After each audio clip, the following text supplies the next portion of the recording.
take some time to pray over everyone for whatever your needs might be. Sedaj boste z Johnom molili nad posamezniki za vse vaše potrebe. I talked a little earlier about the baptism in the Holy Spirit. Prej sem nekoliko govoril o krstu v Svetem Duhu. So we pray over everyone tonight. We're going to ask that the Lord would baptize everyone in the Holy Spirit. Ko bomo danes tako molili nad vsakim, bomo prosili, da Gospod krsti vsakogar v Svetem Duhu.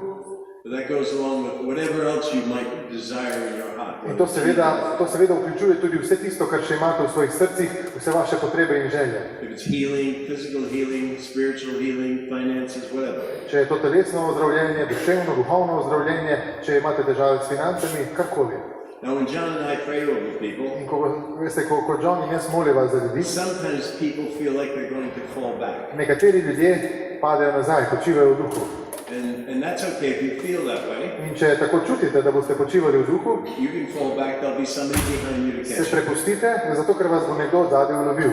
Now you don't have to fall down to get blessed. Ni vam pa treba pasti in počivati v duhu, da bi bili blagoslovljeni. But many people feel that way. Ampak veliko ljudi, ko se nad njimi moli, tako čuti. And God uses it, so if you feel like fall back, it's good. In to seveda Bog tudi lahko uporabi, tako da če čutiš, da boš počival v duhu, se prepusti, boš počival v duhu. But our goal isn't to fall down, our goal is to get healed and delivered. Ampak naš cilj ni, da bi počivali v duhu, ampak da smo ozdravljeni in blagoslovljeni, When you pray to God, osvobojeni. Ko moliš, ko prosiš Boga, ask Him for whatever you've been asking for years and years, that today you'll receive it. ko danes, ko boste tukaj, prosite, da bi Bog tisto, za kar ste že leta in leta molili, uresničil, da bi to lahko prejeli. We're going to ask you, what would you like from Jesus? Mi vas bomo vprašali, kaj bi radi od Jezusa. Now, you don't have to give us a list of 20 things. Just say that Ni treba two most dati seznam, important things. ni treba dati seznama takrat iz žepa, ampak samo prosite za tisto, kar vam je najbolj pomembno. God already knows all the things that you want. Bog že ve za vse, kar potrebujete. In So za it vse just želje. gives us a way to pray. In dajte nam samo nekaj, za kar ne molimo. So we'll pray for whatever your needs might be. In molili bomo za vse tisto, kar potrebujete.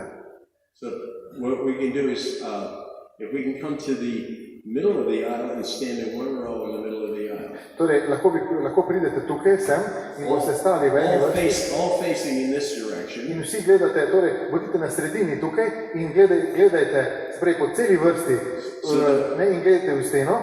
We would like a couple of strong men to stand behind you. In želeli bi, da par močnih mož stoji za vami.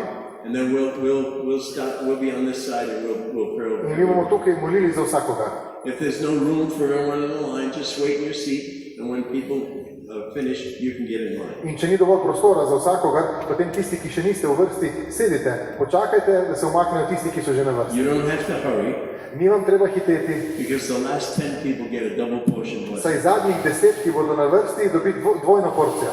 So no rush. Ni treba hiteti. And the first one gets a double portion. Ampak prvi tudi dobijo dvojno porcijo. But we're going to ask the people, just come out into the aisle and stand. Prosim, da stopite tukaj na sredino, od tukaj pa tam do konca, stojite tukaj in gledate proti steni. You can stop.